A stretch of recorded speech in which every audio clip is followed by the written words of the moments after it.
Continue. Naputo yung video natin kanina. Paano nga basahin kapag ganyan? Kanina ay sinulat ko ay ganyan. Paano basahin? Tisaya. Kapag ganyan, paano basahin? Tisa.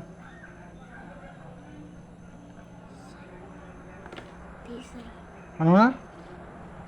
Ilasin ka, hindi ko man kasi, hindi ko kasabutan. Ilasin ka kumaman. Tisay. Ito ba?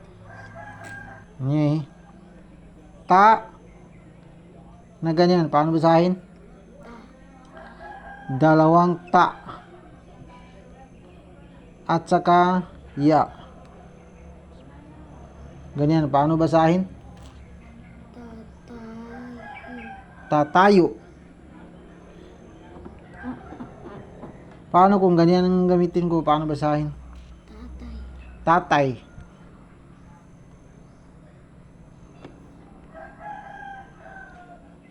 Ta na ganyan. Ra. Ya. Ta na ganyan. Ra na ganyan. Saka ganyan. Paano basahin? Taraya. Taraya. Paano kapag ganyan? Taray. Paano kapag ganyan? Tarayo. Tandaan mo yan ha. Next. Dito naman tayo sa yung mga double na bawin ha. Ang pangalan niya at tanwin.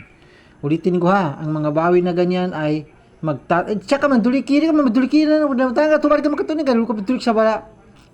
Ulitin ko ha. Ang mga bawin na tanwin ay magtatapos sa letrang nun. Kung basahin ha. Kapag sa baba o sa taas man yan, magtatapos sa letrang nun. Ganun din yung mga papunta sa letra O na ganyan. Minsan ganyan, minsan ganyan ang makita mo, pareho lang, o di kaya ay ganyan.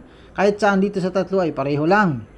Halimbawa, itong alif na yan, kapag ganyan ay A, kapag double, sabi mo na an. Kahit saan sa letra nalalagay ang bawin na ganyan ha.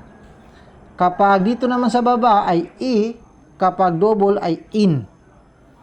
Yung ganyan naman ay O, kapag ganyan ay un. Tandaan mo ha. Kalimutan ko yung kopi ko natin. Kopi ko. Ito ay ta, nun.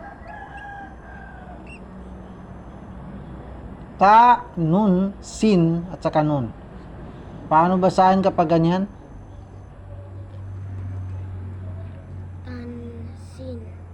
Tansin. Paano kung ilipat ko yung bawil dito? Paano kung yung bawil ilipat ko dito? Paano basahin? Tansin. Bakit pareho lang tansin? Kanina tansin din.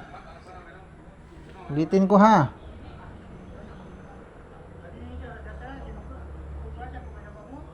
Ta, nun.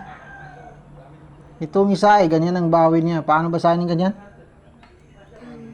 Tansan. Yung ganyan. Pansin. Pansinin mo, gamitin mo yung bulayat mo ba? Itutok mo yung bulayat mo dito, hindi pataka-pataka ka lang na tansin. Kaya nga, tingnan mo kung saan nalalagay ang bawal, sa taas o sa baba. Pataka ka lang na tansin. Ito, ta, nun.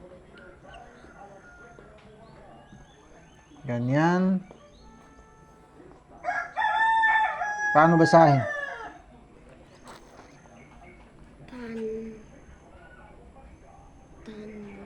Tan. Itong sin, dalawa ang bawil niya. Ano na? Tansan.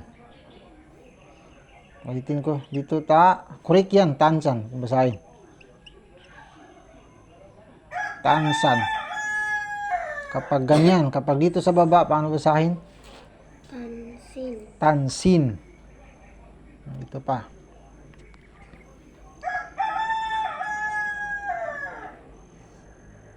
Ito ay kaf.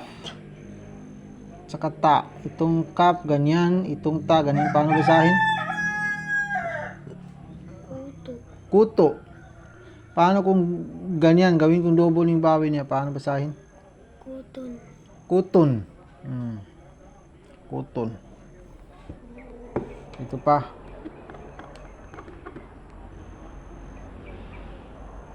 Itong alif na ganyan, paano basahin? U. U. Mim, nun. Paano basahin sila? Umun. Umun. Lam at saka dal. Ganyan, paano basahin? Umun. Lad. Ito ay dal, hindi ito ra. Umun. Lad. Umunlad. Ito.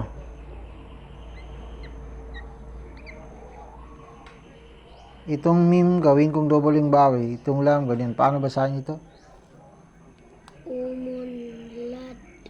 Umunlad. Correct. Paano nga basahin ulit ito?